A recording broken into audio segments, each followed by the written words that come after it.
오늘 우리가 파헤쳐볼 주제는 바로 고대 문헌에 등장하는 아주 미스테리한 존재, 감시자들입니다. 자, 이제부터 이 수수께끼를 한번 제대로 풀어보죠. 수세기 동안 수많은 학자들을 혼란에 빠뜨렸던 이 퍼즐의 실마리를 우리는 원문 자료를 직접 들여다보면서 찾아볼 겁니다. 이 미스터리의 첫 번째 단서는 바로 이겁니다. 고대 문헌들을 보면 완전히 다른 두 종류의 감시자들이 등장하는 것처럼 보인다는 거죠. 예를 들어 다니엘서를 보면요. 감시자들을 거룩한 이들이라고 불러요. 신성한 회의에 속한 아주 강력한 구성원으로서 판결을 내리고 그 형을 집행하는 하늘의 집행관 같은 존재로 묘사되죠. 그런데 에녹서 같은 다른 문헌을 보면 이야기가 180도 달라집니다. 여기서는 인류를 타락시킨 끔찍한 죄를 짓고 그 대가로 영원히 감옥에 갇히는 형벌을 받은 말 그대로 우주적인 범죄자로 그려지고 있어요. 아니, 그럼 대체 정체가 뭘까요? 거룩한 존재인가요? 아니면 타락한 범죄자인가요? 바로 이 극명한 모순이 우리가 풀어야 할 미스터리의 핵심입니다. 이야기는 여기서 더 흥미로워집니다. 이 악한 감시자들이 받았다는 처벌을 좀 더 자세히 들여다보면 새로운 역설이 나타나거든요. 에녹서나 신약의 베드로 후서, 유다서 같은 문헌들을 보면 아주 명확하게 나와 있어요. 죄를 지은 천사들은 마지막 심판의 날까지 아주 깊고 어두운 곳에서 영원한 사슬에 묶인 채 갇혀 있다는 겁니다. 자, 바로 이 지점에서 아주 결정적인 질문이 나옵니다. 이야기에 커다란 구멍이 생기는 거죠.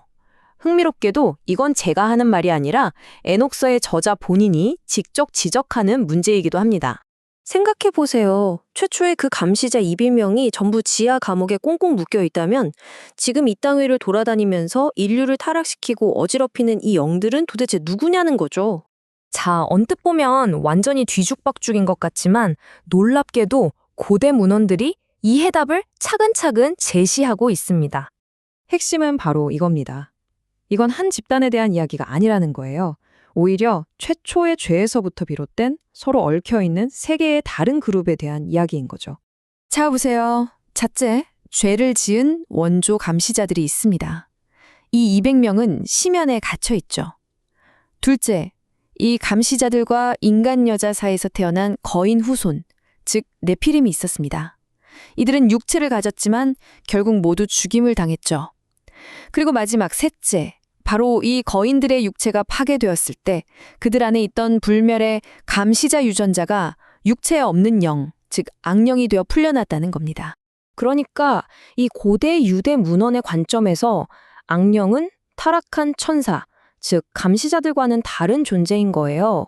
바로 죽은 네피림 거인들의 육체 없는 영혼인 거죠. 이 구분이 바로 퍼즐의 가장 중요한 조각입니다. 자, 이제 마지막 조각을 맞춰볼 텐데요. 여기서 아주 기이하고 예상치 못한 반전이 기다리고 있습니다. 이 존재들의 정체에 대한 우리의 이해를 완전히 뒤흔들 만한 내용이죠.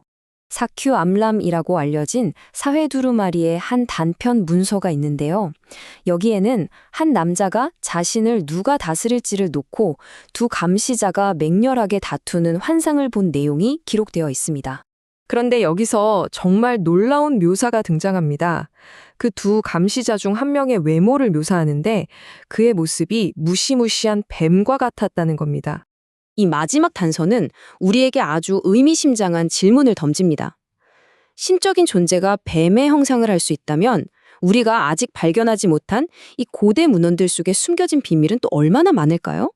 이건 우리가 알고 있다고 생각했던 모든 것을 다시 생각하게 만들고 고대인들이 상상했던 신성한 세계의 본질에 대한 완전히 새로운 질문의 문을 열어젖히는 거죠.